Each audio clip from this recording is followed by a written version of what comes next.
हाँ तो मेरे प्यारे छात्रों, आज के इस वीडियो में हम आपको क्लास 9th के गणित का प्रश्नावली 1.5 बताने वाले हैं। ये पूरा चैप्टर इसी वीडियो में ख़त्म करेंगे, आपको समझाएंगे और आप ध्यान से दीजिएगा ध्यान, तो आपको 10th में भी दिक्कत नहीं होगा। ये 10th के लेवल का क्वेश्चन है इसमें, और इसमें बेसिक चीज़ जैसे कि परिमयकरण करना, अपरिमेय परिमेय को पहचानना, इस टाइप का क्वेश्चन है। तो ध्यान दीजिएगा तो समझिएगा, और समझिएगा तो मैथ आपको आसान लगेगा। ठीक है, और अच्छी लगी वीडियो तो सब्सक्राइब कर लीजिएगा चैनल को और लाइक कर दीजिएगा वीडियो को। आपकी क्लास का सारा सब्जेक्ट का वीडियो आप प्लेलिस्ट में जाकर देख सकते हैं। तो चलिए शुरू करते हैं। ध्यान दीजिएगा, आपका फर्स्ट क्वेश्चन है कि बताइए नीचे दी गई संख्याओं में कौन कौन परिमेय है और कौन कौन अपरिमेय है। देखिए कौन कौन परिमेय है और कौन कौन अपरिमेय है। तो परिमेय संख्या का डेफिनेशन आपको प्रश्नावली 1.1 में क्या बताए थे कि वैसी संख्याएं जिसे हम p/q के रूप में लिख सकते हैं, जहां p और q पूर्णांक हो, जहां p और q पूर्णांक हो और q is not equal to 0 और q बराबर 0 नहीं हो। ये शर्त मान ले तो वो परिमेय संख्या। अब आपका फर्स्ट क्वेश्चन है कि 2 - √5 परिमेय है या नहीं। तो हम लिख देंगे नहीं, ये तो अपरिमेय है। कहिएगा आप अपरिमेय है सर, आप डायरेक्ट देख करके ही कैसे बता दी। तो ध्यान से देखिए 2, अब हम 2 - √5 लिखते हैं। ठीक है, इसके बट्टा में 1 दे दिए। कहिएगा सर p/q के रूप में, तो आ गया, बिल्कुल आ गया। पहला शर्त क्या है, p/q के रूप में, तो पहला शर्त कंप्लीट।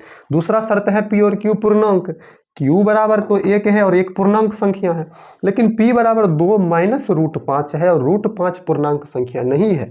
तो इसलिए क्या होगा, इसलिए हम बोले कि ये परिमेय संख्या नहीं है। इसलिए हम क्या बोले कि ये परिमेय संख्या नहीं है। चलिए आगे बढ़ते हैं। अब दूसरा सवाल हम देख लेते हैं। दूसरा सवाल हमारा है 3 + √23 और -√23। 3 + √23 और -√23। ठीक है, ध्यान से देखिए, 3 प्लस में √23 है और माइनस में √23 है। ठीक है, आपका सवाल देखिए, तो हम इस 2 नंबर के सवाल को लिख लेते हैं। 3 + √23, देख लीजिए, ऐसे मैट्रिक में आपका 10th में पूछ दे तो आप इसको गलत बना कर लाओगे। अब क्या करते हैं, 3 + √23 ब्रैकेट हटा देते हैं √23। ये प्लस में है और ये माइनस में है, तो दोनों कट जाएगा, बचेगा आपका सिर्फ 3। सिर्फ 3 बचा, बट्टा में 1 दे सकते हैं, हो गया p/q। q बराबर pq दोनों पूर्णांक है, q बराबर 0 नहीं है, 1 है। तो ये कौन सी संख्या हो जाएगी, ये आपकी परिमेय संख्या हो जाएगी। कौन सी, परिमेय संख्या। दूसरा है 2√7 बटे 7√7।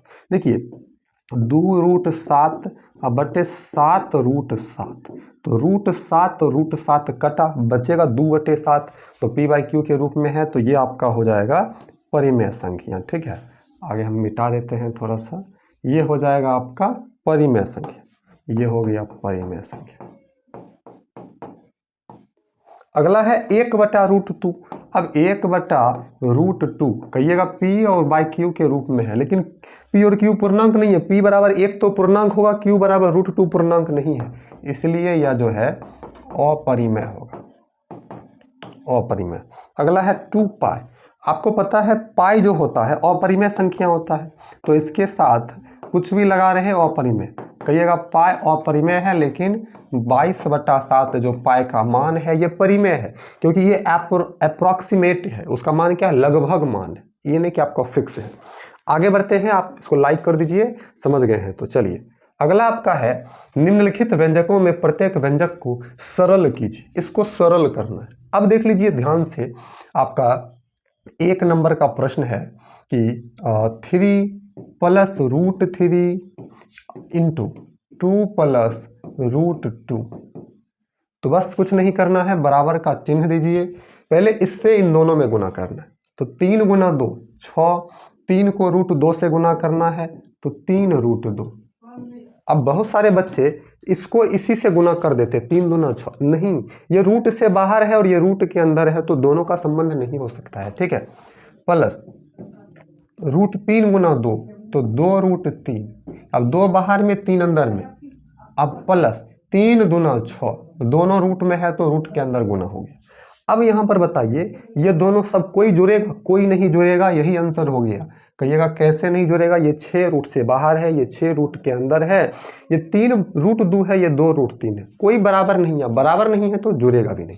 ठीक है, अब देखिए दूसरा है 3 प्लस, देखिए दूसरा है आपका 3 plus root 3 into 3 minus root 3, 3 minus root 3। अब ये देखिए इसको आपको दो ढंग से हम बताते हैं, पहला तो जैसे ये बनाए वैसे और दूसरा फॉर्मूला से। तो पहले हम ऐसे विधि से जानते हैं, देखिए ठीक है, 3 को 3 से गुना करेंगे, 3 गुना 3 तो 3 गुना 3 हो जाएगा 9।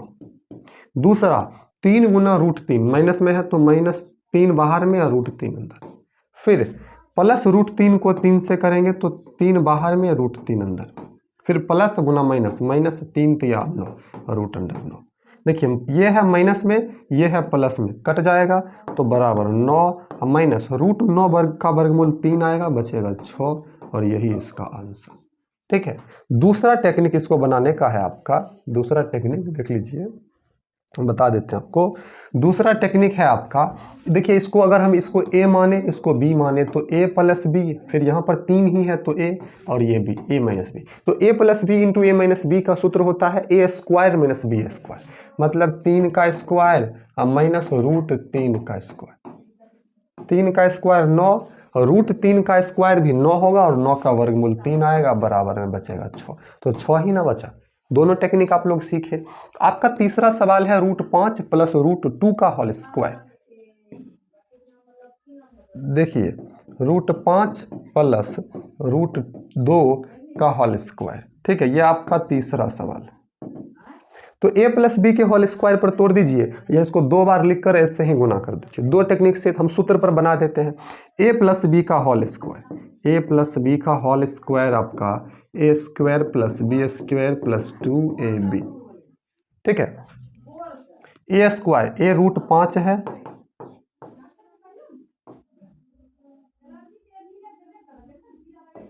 a square plus b square, b root 2 है, प्लस 2ab, 2 a का मान रूट 5 और b का मान रूट 5 का स्क्वायर करेंगे 5 बाहर आ जाएगा, रूट 2 का स्क्वायर करेंगे 2 बाहर आ जाएगा, प्लस 2 और रूट 5 गुना रूट 2 तो हो जाएगा रूट 10, ठीक है। देखिए 5 प्लस 2 हो जाएगा 7 और प्लस 2 रूट 10, ठीक है, यही आंसर हो गया। ये रूट 10 नहीं जुड़ेगा, यानी कि 7 2 9 रूट 10 कर दीजिएगा, नहीं जुड़ेगा। अगला आपका है, तो ध्यान दीजिए, इसको a मानिए, इसको b मानिए, इसको a इसको b, तो ये प्लस ये माइनस, तो a minus b into a plus b, तो वही फॉर्मूला आएगा a square minus b square. a मतलब रूट 5 का स्क्वायर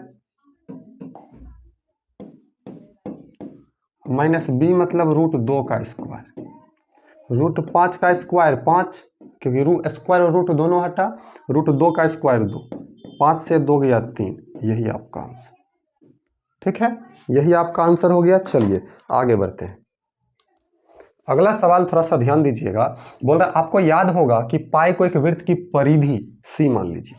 वृत्त की परिधि क्या होता है 2 पाई r, तो वही बोल रहा है, और उसके व्यास को d मान लीजिए, डायमीटर व्यास होता है ना। देखिए अनुपात को परिभाषित किया जाता है, अर्थात पाई बराबर सी डी, मतलब c बराबर 2 पाई r होता है, c बराबर 2 पाई r होता है, तो मतलब c बराबर पाई और ये 2 गुना r, क्योंकि त्रिज्या बराबर 2 गुना r होता है इसीलिए इसको d लिख दिया। अब पाई बराबर ये c क्या हो गया, ये पाई बराबर सी डी बोल रहा है, पाई बराबर ये d गुना में है c बटा d हो गया, c अब बटा d, पाई बराबर हाँ c बटा d सही है, यहाँ पर मिस्टेक कर दिया, c बटा d, पाई बराबर c बटा d है। तो यह तथ्य का अंतर्विरोध करता हुआ प्रतीत होता है कि अपरिमेय है। इस अंतर्विरोध का निराकरण आप किस प्रकार करेंगे या किस क्रम में करेंगे। देखिए मतलब पाई एक परिमेय संख्या है, लेकिन पाई का मान क्या है 22/7, सॉरी पाई एक अपरिमेय संख्या है और 22/7 परिमेय संख्या है। तो किस प्रकार पाई बराबर बोल रहा अंतर्विरोध, देखिए ध्यान दीजिए, स्पष्ट है कि सी डी बराबर सी डी, मतलब पाई बराबर जो है c बाई डी, मतलब पाई का एक निकटतम मान है। आपको पता है पाई बराबर जो है, पाई बराबर 22/7 पाई का एग्जैक्ट वैल्यू नहीं है, निकटतम मान है, अप्रोक्सीमेट मान है। अब जो कि दो संख्याओं के अनुपात से प्राप्त हुआ है, दो संख्या मतलब परिधि बटे व्यास के अनुपात से प्राप्त हुआ है, तथा चूंकि पाई एक अपरिमेय संख्या है अतः यह इस तथ्य का विरोध नहीं है।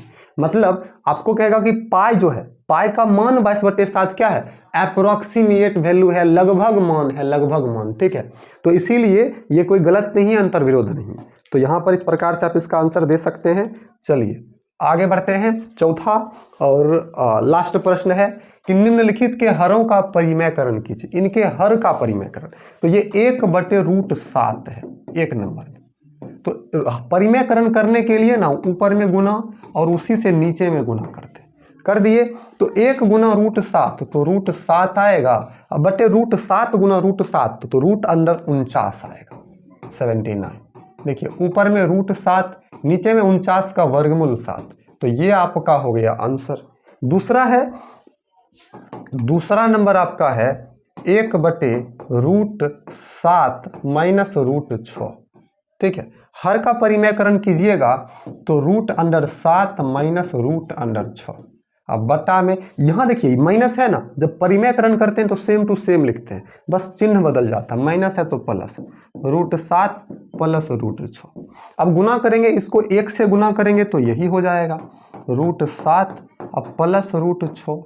लेकिन नीचे में क्या होगा, तो a और b, a और b, तो यहाँ a plus b into a minus b, तो इसका फॉर्मूला लग जाएगा √a² माइनस √b² बराबर √7 प्लस √6 बटा 7, स्क्वायर और रूट हटेगा तो 7 बचेगा, स्क्वायर और रूट बचेगा हटेगा तो 6 बचेगा, तो बराबर में √7 प्लस √6, 7 से 6 गया तो 1 बचा। यही आपका आंसर हुआ।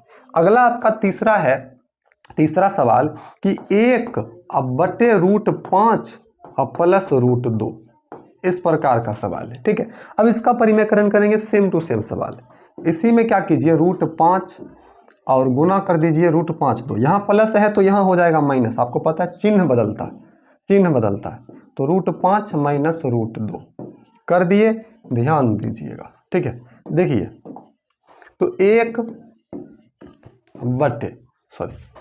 1 से गुना करेंगे √5 माइनस √2 से, तो सेम टू सेम हो जाएगा √5 माइनस √2, ठीक है। अब बट्टा ये जो है a plus b into a minus b, तो हो जाएगा a² माइनस b², मतलब √5 का स्क्वायर माइनस √2 का स्क्वायर। अब देखिए बराबर √5 माइनस √2 बट a² मतलब 5 बाहर, b² मतलब 2 बाहर, तो √5 माइनस √2 बटा 5 से 2 गया तो 3, ये आपका आंसर हुआ। ये आपका हमने 3 सवाल सॉल्व किया, लास्ट नंबर 4 नंबर बचा, तो 4 नंबर आप लोग सवाल सॉल्व कर लीजिएगा तो हम समझेंगे कि आप सवाल को समझ चुके हैं, ठीक है। आपका चैप्टर खत्म होता है क्योंकि अगला चैप्टर 1.6 शुरुआत होता है, जो हम लोग अगले वीडियो में जानेंगे। तो वीडियो को लाइक करके आप यूट्यूब चैनल को सब्सक्राइब कर लीजिए। मिलते हैं हम लोग अगले वीडियो में, धन्यवाद।